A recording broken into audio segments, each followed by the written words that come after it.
Hello मेरे भाइयों, क्या हाल चाल, कैसे हो? तो कैसे है मेरे सभी भाई और कैसे है मेरी सभी भाभियां? तो अपन, जैसा कि आप लोगों को अच्छे से पता है, अपन किस चीज की बात कर रहे थे? रीनल सिस्टम की। रीनल सिस्टम में अपन किडनी के बारे में पूरी जानकारी ले ली। रीनल सिस्टम के बारे में, किडनी के बारे में पूरी जानकारी ले ली। तो किडनी के बाद अपने बात आती है नेफ्रॉन की। किडनी के बाद किसकी बात आती है? नेफ्रॉन की। और आज के इस क्लास में मैं आपको पूरा रीनल सिस्टम करा दूंगा, यानी पूरा रीनल सिस्टम इन 2 क्लास। और जो अपने सेमेस्टर आ गए आपको पता हो, ये मान के चलो अभी फार्म डेट आ गई। फार्म डेट 7 जुलाई से 16 जुलाई लास्ट फार्म करना ही पड़ेगा जमा कॉलेज वालों को। बाकी उससे पहले 12 जुलाई मेनली, 7 से 12। अगर 12 से लेट करोगे प्लेंटी 14 तक, और 14 से भी लेट करोगे डबल प्लेंटी। ये सब चीजें आपको पता होगी पहले से। तो मैं बात कर रहा हूँ अभी बीएससी नर्सिंग के सेमेस्टर की डेट लगभग आ चुकी है, एग्जाम डेट। ये मान के चलो अप्रोक्स 20 से 30 तारीख, 20 से 30 जुलाई, इसके बीच में अपने एग्जाम है। तो ये अपने एग्जाम में आएगा जो जो मैं बता रहा हूँ। किडनी मैंने आपको बढ़िया तरीके से बता दी। किडनी की बात करते हैं अपन नेफ्रॉन की। सर ये नेफ्रॉन क्या होता है? नेफ्रॉन स्ट्रक्चरल और functional unit of kidney. Structural and functional unit of kidney. Kidney की संरचनात्मक और क्रियात्मक इकाई। अपने में से हिंदी में कुछ काम ही नहीं है, या तो इंग्लिश में करना पड़ेगा। हमें समझा तो मैं हिंदी में सकता हूँ। उसके बाद बात करते हैं each kidney have millions of nephron. मतलब प्रत्येक किडनी, अपने बॉडी में कितनी किडनी? 2। प्रत्येक किडनी, एक किडनी में नेफ्रॉन होते हैं कितने? मिलियंस में, बहुत सारे नेफ्रॉन होते हैं। सर नेफ्रॉन में आगे बात क्या करें? नेफ्रॉन का क्या काम होता है? नेफ्रॉन का काम, अपने एक मेन काम बता दो आपको, यूरिन फॉर्मेशन। Urine formation. पहले आप एक बार स्क्रीनशॉट ले लो, फिर कहोगे सर आपने खराब कर दिया। हाँ, तो इसके बाद बात करते हैं part of nephron. Part of nephron mainly 2 part है नेफ्रॉन के। कितने पार्ट है? 2 पार्ट है। कौन कौन से? सर रीनल कैप्सूल और रीनल ट्यूबुल्स। इसका सेकंड पार्ट क्या है? Renal tubules. Sir renal capsule क्या है? रीनल कैप्सूल, अभी मैं आपको छोटा सा एक डायग्राम बना के दिखाता हूँ नेफ्रॉन का। ये जो पार्ट है, ये जो पार्ट है, इतना इतना, ये है रीनल कैप्सूल, जिसके अंदर बोमेन कैप्सूल जो यहाँ ब्लड वेसल्स को गुच्छा होता है वो, और ये ग्लोमेरुलस। ये 2 पार्ट होते हैं इसके अंदर। और अपन इस रीनल कैप्सूल को दूसरा नाम क्या बोल सकते हैं? Malpighian tube. क्या बोल सकते हैं? Malpighian tube. सर और बताओ रीनल कैप्सूल के बारे में। रीनल कैप्सूल अपने किडनी के कॉर्टेक्स पार्ट, ये जो इससे ऊपर वाला पार्ट है वो कॉर्टेक्स, और नीचे वाला पार्ट मेडुला। तो रीनल कैप्सूल अपने कॉर्टेक्स पार्ट में प्रेजेंट होता है। सर कुछ और? रीनल कैप्सूल का काम क्या होता है सर? इसका काम होता है ब्लड से वाटर को सेपरेट करना, वाटर फ्रॉम ब्लड, यानी ब्लड से वाटर को सेपरेट करना। इसके बाद इस रीनल कैप्सूल में बोले तो मेल पिगन ट्यूब में कुछ यहाँ इस जगह लेयर होती है ना जो नेफ्रॉन की, कुछ पोडोसाइट सेल्स प्रेजेंट होती है। ये पोडोसाइट सेल्स जो होती है वो वाटर को ब्लड से अलग करने में हेल्प करती है। तो ये अपना पार्ट ऑफ नेफ्रॉन में पहला पार्ट हुआ रीनल कैप्सूल, जिसमें मैंने आपको क्या बताया, इसके 2 भाग। इसको किस नाम से जानते हैं? ये कौन से एरिया में प्रेजेंट होती है, इसका काम क्या होता है, और कौन सी इसमें सेल होती है। तो इसके बाद में अपन बात करते हैं रीनल ट्यूबुल्स की। क्या बात करते हैं? रीनल ट्यूबुल्स, जो कि नेफ्रॉन का सेकंड पार्ट है। तो सर रीनल ट्यूबुल्स में क्या क्या आता है? इसका पहला पार्ट है पीसीटी, दूसरा पार्ट है लोब ऑफ हेनले, तीसरा पार्ट है डीसीटी, और चौथा पार्ट है कलेक्टिव डक्ट, जो मैं भी इसके बाद बताऊंगा। तो सर पीसीटी का पूरा नाम प्रोक्सिमल कॉन्वोल्यूटेड ट्यूब। क्या नाम है पूरा? Proximal convoluted tube. सर ये पीसीटी क्या होता है, क्या कुछ है? पहले देख लो, पीसीटी जो भाग है ना वो भी कॉर्टेक्स में प्रेजेंट होगा। हेनले, लूप ऑफ हेनले होगा वो मेडुला में प्रेजेंट होगा, और जो डीसीटी होगा वो कॉर्टेक्स में प्रेजेंट होगा। ये लोकेशन याद रखना। दूसरी चीज याद रखना कि इसमें टिश्यू कौन सा है? कोलुमिनार एपिथेलियम टिश्यू। इसमें टिश्यू कौन सा है? Squamous epithelium. और इसमें टिश्यू कौन सा है? कोलुमिनार सेल, बोले तो कोलुमिनार टिश्यू। तीसरी बात, इसका कोई अलग नाम, अलग कोई काम पीसीटी का? अपना जो भी रीएब्जॉर्प्शन होता है वो सबसे ज्यादा यही होता है। तो मैं एक बात और बोलूँ ना, तो ग्लूकोज का तो पूरा यही होता है। आगे मैं बताऊंगा, ग्लूकोज का पूरा रीएब्जॉर्प्शन पीसीटी कर लेती है। Loop of Henle, loop of Henle मात्र सर ये हेयरपिन लाइक स्ट्रक्चर होती है। टिश्यू मैंने आपको बता दिया, प्रेजेंट इन मेडुला। एक और बता दूं मैं आपको कि मैं थोड़ा ऊपर साफ कर दूं कि जो लूप ऑफ हेनले है ना, अपना लूप ऑफ हेनले, इसके 2 पार्ट है। क्या है? 2 पार्ट है। कौन कौन से सर? असेंडिंग पार्ट और डिसेंडिंग पार्ट। क्या कर रहा हूं मैं? Descending part. इसके दो पार्ट है लूप ऑफ हेनले के, असेंडिंग पार्ट और ये अपना लूप ऑफ हेनले, ये पीसीटी, और उसके बाद में ये आएगा अपना लूप ऑफ हेनले जिसका ये और फिर ये डीसीटी अपना, और फिर ये अपनी कलेक्टिंग डक्ट जो कि चौथा पार्ट है। तो ये डीसीटी, ये लूप ऑफ हेनले का असेंडिंग पार्ट हो गया और ये लूप ऑफ हेनले का डिसेंडिंग पार्ट हो गया।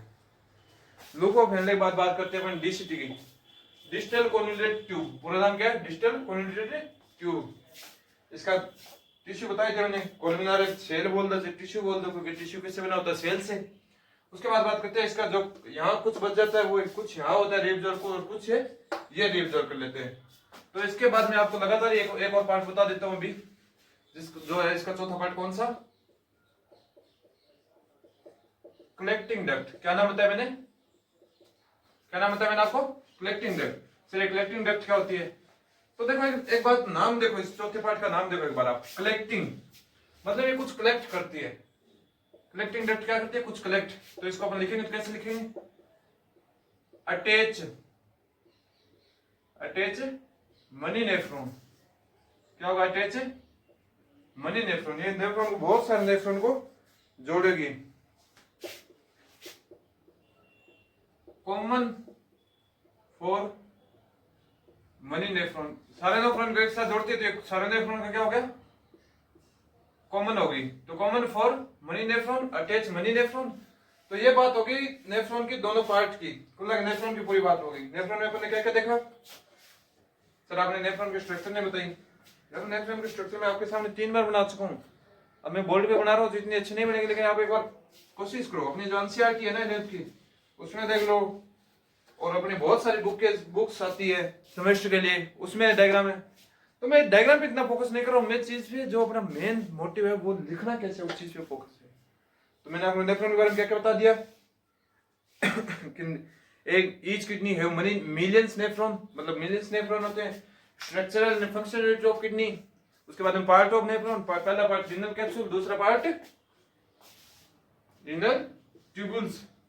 रीनल कैप्सूल में बोमेन कैप्सूल और ग्लोमेरुलस, ये 2 पार्ट प्रेजेंट थे, जिसको अपन मेलपिगियन कैप्सूल भी बोलते थे।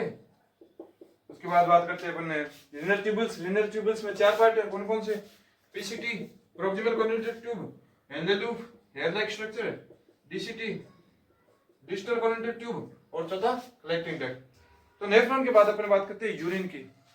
यूरिन में अपन बात करते हैं यूरिन के सर कुछ यूरिन की प्रॉपर्टीज होती है, कुछ यूरिन की प्रॉपर्टीज हो गई, कुछ यूरिन का फॉर्मेशन क्या है, कि यूरिन किस किस से बना है। तो यूरिन की प्रॉपर्टीज में आपको 3 चीज बताता हूँ। बात करते हैं अपन किसकी? यूरिन की। तो पहला उसके यूरिन की कुछ प्रॉपर्टीज बता देता हूँ।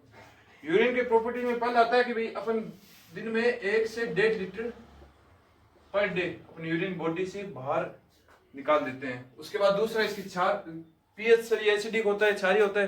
तो एक कैसा होता है? एसिडिक। कैसा होता है? एसिडिक। तीसरा सर इसका कलर क्या होता है? कलर आपने देखो कभी व्हाइट कभी येलो, तो इसका कलर होगा, जो इसका कलर का नाम होगा वो होगा एम्बर कलर। कौन सा होगा? Amber colour. सर इसकी आपने बता तो दी एसिडिक नेचर का, पीएच भी बता दो थोड़ी बहुत। इसकी पीएच होती है 4.5 से 6.8। कितनी होती है? 4.5 से 6.8। तो इसके बाद इसकी ये हो गई इसकी प्रॉपर्टीज। इसके कंपोजिशन की बात कर लेते हैं। किसकी? कंपोजिशन की बात कर लेते हैं यूरिया की। कंपोजिशन में अपने ये यूरिया हो गया। यूरिया में 2 चीज कंपोजिशन है, एक वाटर है और दूसरा अपना सॉलिड सब्सटेंस है। एक वाटर है, वाटर कितना अपना 96%, और सॉलिड कितना है 4। वाटर कितना है अपना 96 और सॉलिड कितना है 4। सर सॉलिड में क्या क्या है? सॉलिड में अपना यूरिया है, यूरिक एसिड है, और सोडियम आयन, पोटेशियम, कुछ साइंस वगैरह भी है। कौन कौन से आयन है मैं आपको, आप नोट्स भी बना लो मेरे साथ साथ। सोडियम आयन और पोटेशियम आयन। तो ये यूरिन की बात होगी। यूरिन 1 से 1.5 लीटर अपन सिगरेट्स नो यूरिन इन 1 डे 1 से 1.5 लीटर। और ये इसकी नेचर एसिडिक, पीएच कितनी होती है 4.5 से 6.8 के बीच होती है। सर इसका कलर एम्बियर कलर। सर इसका कंपोजिशन में बता दो। Urea, urea composition water, sorry urea नहीं, यूरिन का कंपोजिशन, इसका यूरिन का कंपोजिशन में क्या आ गया, वाटर आ गया, सॉलिड आ गया। वाटर कितना 6%, सॉलिड कितना 4%, सॉलिड में क्या क्या ये। और इसके बाद में अपन बात करते हैं formation of urea. Urine formation में अपन 3 स्टेप पढ़ते हैं। कौन कौन सी? सर पहली स्टेप है ग्लोमेरुलर फिल्ट्रेशन, दूसरी है ट्यूबुलर रीअब्जॉर्प्शन और तीसरी है ट्यूबुलर सिक्रेशन। तो तीनों स्टेप में अपन बात करते हैं पहली स्टेप की। पहली स्टेप है ग्लोमेरुलर फिल्ट्रेशन। इसमें सर अपन क्या करते हैं, ग्लोमेरुलर फिल्ट्रेशन क्या होता है सर? तो इसमें अपन पॉइंट लिखेंगे। अगर सेमेस्टर में लिखने के हिसाब से बताऊं तो पहली स्टेप अपन लिखेंगे first step of urine formation. ये यूरिन फॉर्मेशन की फर्स्ट स्टेप है। सर ये ग्लोमेरुलर फिल्ट्रेशन क्या होता है? इसके द्वारा ब्लड से वाटर को अलग किया जाता है। क्या किया जाता है? Separate water from blood, separate water from blood. फिर इसका कितना ब्लड करता है फिल्ट्रेशन? तो इसकी मात्रा अलग अलग होती है, मेल में अलग और फीमेल में अलग। मेल में होती है 180 लीटर पर डे और फीमेल में होती है 150 लीटर पर डे। तो ये बात कर ली अपन, ये मेल फीमेल की बात कर ली। सर ये ग्लोमेरुलर फिल्ट्रेशन इसमें एक नहीं होगा क्या? नहीं, ग्लोमेरुलर फिल्ट्रेशन की 3 साइट है। क्या है? ग्लोमेरुलर फिल्ट्रेशन की साइट कौन सी है सर? कौन सी जगह होता है? तो ये होता है अपने ग्लोमेरुलस में। आप लोगों को मैंने बताया था, रिनल कैप्सूल नाम बताया था, उस जगह होती है। कहां होती है? इसकी लोकेशन की बात कर लेते हैं अपन। लोकेशन कहां होगी ये? रिनल कैप्सूल में। कहां होगी सर? रिनल कैप्सूल में। सर ये स्टेप होगी कैसे, वो बता दो आप हमें। तो ये स्टेप को पूरा करने के लिए अपने को 3 फोर्स नहीं सॉरी प्रेशर लगेंगे। सर कौन कौन से प्रेशर बताता हूँ, ये पहले आप एक बार लिख लो, प्रेशर ले लो इसका। तो इसके लिए 3 फोर्स रिक्वायर्ड है। 3 force required for this step. 3 force required for this step. 3 force लगेंगे ये स्टेप को करने के लिए। कौन कौन से? सर पहले एक बात करते हैं, GBHP ये क्या है? आपको मैं बता रहा हूं पूरा नाम इसका, ग्लोमेरुलर ब्लड हाइड्रोस्टेटिक प्रेशर। क्या? Glomerular blood hydrostatic pressure. Sir इसका मान कितना होता है? इसका मान होता है 55 mm of Hg। 55 mm of Hg, ये मान याद रखना आप। इसके बाद बात करते हैं सर दूसरा, ये लिख लिया एक बार, स्क्रीनशॉट ले लो दोबारा। सर दूसरे फोर्स की बात करते हैं, दूसरे प्रेशर की बात करते हैं। पता नहीं फोर्स नाम क्यों आ रहा है बार बार। तो अपन बात करते हैं दूसरे प्रेशर की। दूसरा प्रेशर कौन सा है सर? दूसरा प्रेशर कौन सा सर बताओ? CHP, colloid hydrostatic pressure.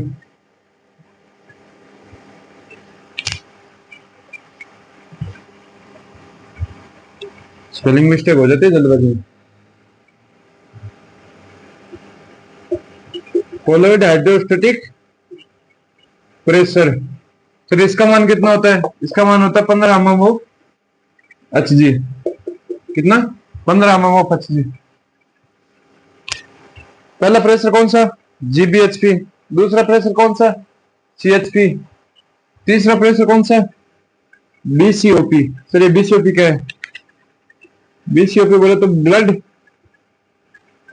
क्या लिख रहा हूं यार, BCOP बोले तो blood colloid osmotic pressure.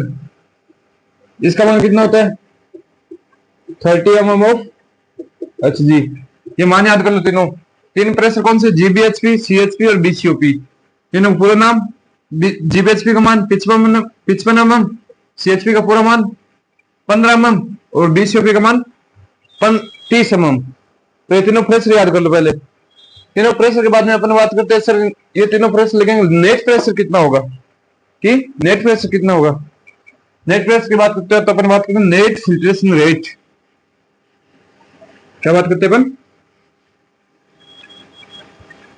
Net filtration rate की बात करते हैं। ये तीन हो गए प्रेशर। तो उसके बाद में बात करते हैं net filtration rate.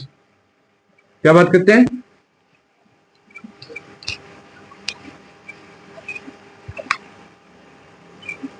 NFP, net filtration pressure. किस चीज की बात चल रही है, नेट फिल्ट्रेशन प्रेशर। तो net filtration pressure equal to होता है GBHP minus BCOP plus CHP. घटा दो, मान जोड़। तो जीबीएचपी का मान 55, बीसीओपी का मान 30 और प्लस सीएचपी का मान 15। कितने बच्चे 10। तो एवरेज अपने मान के चलते हैं 10 से 20 mm ऑफ एच जी। ये आपके एमसीक्यू बनते हैं एग्जाम में। क्या बनते हैं, एमसीक्यू बनते हैं आपके एग्जाम में कि नेट फिल्ट्रेशन प्रेशर की रेट कितनी होती है, 10 से 20 mm of H G. Sir ये नेट फिल्ट्रेशन रेट पता, प्रेशर पता चल गया भाई। तो नेट ग्लोमेरुलर फिल्ट्रेशन रेट कितनी होती है बोले तो जीएफआर। जीएफआर क्या होता है, ग्लोमेरुलर फिल्ट्रेशन रेट। टोटल कितना होता है सर वो बता दो। तो ये अलग अलग होता है, किस किस में होता है आपको पता है, मेल और फीमेल। और हमेशा मेल आगे ही रहेगा फीमेल से, चाहे वो दिमाग हो, चाहे हार्ट का वजन हो, चाहे कुछ हो, चाहे किडनी कुछ ही हो चाहे। इससे पहले अपन ऊपर भी पढ़ा था कि ग्लोमेरुलर फिल्ट्रेशन कितना होता है, फीमेल में 150, मेल में 180। तो अब बात करते हैं मेल और फीमेल की। मेल में होता है 125 और फीमेल में होता है 15 पर mm of H G, 105 mm of H G. तो सर ये बात हो गई। तो ये अपन ने बात कर ली पूरी फर्स्ट स्टेप की, जिसमें अपन ने क्या क्या देखा कि सर पहली लाइन अपन ने देखी थी कि ये यूरिन फॉर्मेशन की फर्स्ट स्टेप है। दूसरी इसकी सर लोकेशन कहाँ थी, रीनल कैपिटल में थी। तीसरी सर फीमेल और मेल में इसकी मात्रा कितनी कितनी होती है, फीमेल में होती है 150 एंड 150 लीटर पर डे और मेल में कितने होते हैं 180 पर डे। उसके बाद में अपन बात करते हैं 3 फेस रिक्वायरमेंट है, कौन कौन से, जीबीएचपी, कौन कौन से, जीबीएचपी, बीसीओपी और सीएचपी। ये तीनों मान कितना कहता था 55, 30 और 15। तो उसके बाद में सर नेट प्रेशर कितना रिक्वायर्ड है, नेट प्रेशर नेट फिल्टर कितना रिक्वायर्ड है सर 10 से 20 mm of H G. Net GFR कितना होगा सर, मेल में 125 और फीमेल में 105। इसके बाद में अपन बात करते हैं सेकंड स्टेप की। किसकी बात करते हैं, सेकंड स्टेप। सेकंड स्टेप क्या थी, ट्यूबुलर रीएब्जॉर्प्शन। सेकंड स्टेप क्या है, ट्यूबुलर रीएब्जॉर्प्शन। बात करते हैं अपने फर्स्ट स्टेप अपनी पूरी। सेकंड स्टेप है ट्यूबुलर रीएब्जॉर्प्शन। फिर इसमें क्या होता है, जैसा आपको नाम से पता चल रहा है कि रीएब्जॉर्प्शन मतलब कुछ पदार्थ को वापस रीएब्जॉर्ब किया जाएगा। तो reabsorb some substance, reabsorb some substance like sodium, potassium, calcium etc. क्या, sodium, potassium, calcium etc. Sir आपने जैसे बताया कि रीनल कैप्सूल में ग्लोमेरुलर फिल्ट्रेशन होता है, वैसे इसकी भी कोई साइट होगी। हाँ है ना, ट्यूबुलर सिक्रेशन मतलब ये पार्ट किसका है, रीनल ट्यूब्यूल का। तो रीनल ट्यूब्यूल में 3 पार्ट थे, अपन ने पहला देखा था पीसीटी। तो सर ये पीसीटी में भी है, पीसीटी में होगा। सर पीसीटी में कैसे होगा, पीसीटी का पूरा नाम बताओ, मैंने अभी भी आपको बताया, प्रोक्सिमल कॉन्व्यूलेटेड ट्यूब क्या होता है? Proximal convoluted tube. सर इसमें जो अपना ट्यूबुलर रीअब्जॉर्प्शन है उसका मैक्सिमम रीअब्जॉर्प्शन कहाँ होगा? मैक्सिमम रीअब्जॉर्प्शन कहाँ होगा इसमें? और ग्लूकोज जो होता है, ग्लूकोज हमारे जो ब्लड होता है उसमें ग्लूकोज की मात्रा होती है, तो glucose completely reabsorb, glucose completely reabsorb, glucose को कंप्लीटली रीएब्जॉर्ब करेगा। सर मैक्सिमम रीएब्जॉर्प्शन कितना होता है? टोटल 100% का 88% तो सिर्फ पीसीटी में हो जाता है। पीसीटी की बात आती है loop of Henle, loop of Henle जिसको अपन ने हेयर पिन लाइक स्ट्रक्चर बताई थी। तो सर ये किसका करेगा? ये कुछ सब्सटेंस हैं जैसे कि सोडियम हुआ, पोटेशियम हुआ, ये रीअब्जॉर्ब करेगा कहां से? जो अपनी आर्टरी वगैरह उनसे, सॉरी ये रीअब्जॉर्ब करेगा जो अपना वाटर अलग हुआ था ना उसमें से अगर बढ़िया सब्सटेंस आ गई है गलती से तो ये उनको रीअब्जॉर्ब कर लेगा। सर हमने पीसीटी लूप ऑफ हेनले के बाद में अपन ने डीसीटी भी देखा था। क्या देखा था? डीसीटी। वो किसका क्या करेगा? डीसीटी है डिस्टल कॉन्व्यूलेटेड ट्यूब। क्या है DCT? Distal convoluted tube. Sir ये किस चीज का करेगा? ये मेनली करेगा कैल्शियम का। किसका? कैल्शियम का। इसका रीअब्जॉर्ब करने के लिए कुछ हार्मोन वगैरह हेल्प करेंगे। हार्मोन हेल्प क्या करेंगे? हार्मोन हेल्प करेंगे। तो ये अपना हो गया ट्यूबुलर रीअब्जॉर्प्शन। क्या हो गया? Tubular reabsorption. फिर अपन थर्ड स्टेप और बात करते हैं। 3 स्टेप बताई थी आपने, तो थर्ड स्टेप कौन सी होती है? Tubular secretion. क्या होती है? Tubular secretion. ट्यूबुलर रीअब्जॉर्प्शन का मतलब था कि जो भी वाटर में बढ़िया सब्सटेंस आ गए वेस्ट प्रोडक्ट बनने के लिए तो उनको वापस रीअब्जॉर्ब करना। अब ट्यूबुलर सिक्रेशन में क्या होगा? Third step is tubular secretion. Third step is tubular secretion. उसमें जो अपना वाटर से ब्लड में जा रहा था ये ब्लड टू वाटर जाएगा। मतलब ब्लड में अगर भी कोई वेस्ट प्रोडक्ट रह गया, अब इसको मैं एकदम लाइन बढ़ा के लिख देता हूं आपको कि मुझे पता आप इतने गधे हो, इतने नालायक हो कि आपसे एक लाइन नहीं बनेगी। Waste product secrete from blood to water. Just like sir कैसे? जैसे अपने ब्लड में सोडियम पोटेशियम पंप से बाय सोडियम पोटेशियम पंप से क्या जाएगा? पोटेशियम आयन जाएगा। वो आपने पिछले बार लिखा था क्या? नहीं लिखा था? 10 सेकंड पीछे करके लिख लेना। पहले अपने बात करते हैं सोडियम पोटेशियम पंप। किस चीज की बात करते हैं? Sodium potassium pump. उससे चला जाएगा। फिर अपन बात करते हैं हाइड्रोजन आयन होता है दूसरा हाइड्रोजन आयन सीक्रेट हो जाएगा। तो ये अपने तीसरी स्टेप और लास्ट स्टेप जो कि बड़ी छोटी स्टेप है, तो ये अपन ने कंप्लीट की तीनों स्टेप यूरिन फॉर्मेशन की। तो मैंने अभी तक आपको क्या क्या बता दिया? पिछली क्लास में किडनी बता दी, इस क्लास में पूरा नेफ्रॉन समझा दिया, यूरिन बता दी, यूरिन की प्रॉपर्टीज कंपोजिशन बता दिया, यूरिन फॉर्मेशन बता दिया। अब एक लास्ट और इंपॉर्टेंट टॉपिक की बात करते हैं, यूरिनरी ब्लैडर। किसकी बात करते हैं? Urinary bladder. सर आप आपको भाई यूरेटर नहीं बताया, यूरेटर भी तो इंपॉर्टेंट है। नहीं है भाई, मेरे भाई यूरेटर इंपॉर्टेंट नहीं है। जो इंपॉर्टेंट चीज है वो मैं आपको बता रहा हूँ। लास्ट टॉपिक की बात करते हैं आज की क्लास का, यूरिनरी ब्लैडर। सर ये यूरिनरी ब्लैडर का क्या काम क्या होता है? सर ये कैसा दिखता है पहले मैं आपको बता दूं, इसके डायग्राम बना के बता दूं।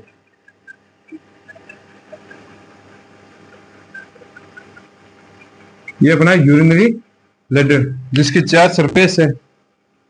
क्या है? 4 सरफेस है। सुपेरियर ऊपर वाली, एंटेरियर आगे वाली, पोस्टीरियर सुपीरियर, इंटीरियर, पोस्टीरियर और साइड वाली लेटरल। दिख रहा है आपको आराम से? नहीं दिख रहा, ऊपर लिख देता हूं मैं आपको। और चौथी कौन सी? लेटरल। तो ये 4 सरफेस होगी। यार आपको एक मेरे ये टेंशन रहती है कोई स्पेलिंग गलत हो गई तो आप भी मेरे पीछे से गलत ना लिख दो। ये क्या होगी? 4 सरफेस। सर ये बता दिया आपने, इसकी लोकेशन भी बता दो सर, इतना बता ही रहे हो तो। लोकेशन अपना बॉडी का पहली रीजन जहां अपने रिप्रोडक्टिव ऑर्गन्स वगैरह होते हैं, पहली रीजन जब अपने रिप्रोडक्टिव ऑर्गन्स वगैरह होते हैं उसी रीजन में ये आता है। उस रीजन को पहली रीजन अपने क्यों बोला? पहली रीजन क्यों बोला? क्योंकि यहाँ अपने पहली ग्रेजल होता है। जब मैं आपको बोन बताऊंगा ना तब मैं आपको दोबारा बताऊंगा पहली रीजन क्यों बोला। बाकी मेरी एक पीछे क्लास है जिसमें मैं आपको बोन बता चुका हूँ, तो उसमें मैंने बताया पहली ग्रेजल क्या है। तो ये वो अपना यूरिया, यूरिनरी ब्लड। तो कुल मिला के अपन ने रीनल सिस्टम खत्म कर लिया। आज की क्लास में अपन ने पूरा रीनल सिस्टम खत्म कर लिया। इससे बाहर आपके एग्जाम में कोई भी क्वेश्चन नहीं आएगा। इससे बाहर आपके एग्जाम में किसी भी प्रकार का 2 नंबर का, 1 नंबर का एमसीक्यू कुछ नहीं पूछा जाएगा।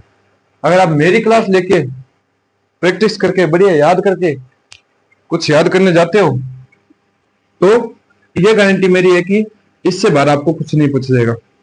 तो सर आप कहते हो हर क्लास में लास्ट में थोड़े बहुत इंपॉर्टेंट क्वेश्चन भी बताऊंगा। तो question number first, explain about kidney. ये क्वेश्चन है अपने सेमेस्टर के लिए, बीएससी नर्सिंग के फर्स्ट सेमेस्टर के जो बच्चे हैं उनके लिए क्वेश्चन है। सर आप कहोगे सर हम कंपटीशन वाले क्या करें?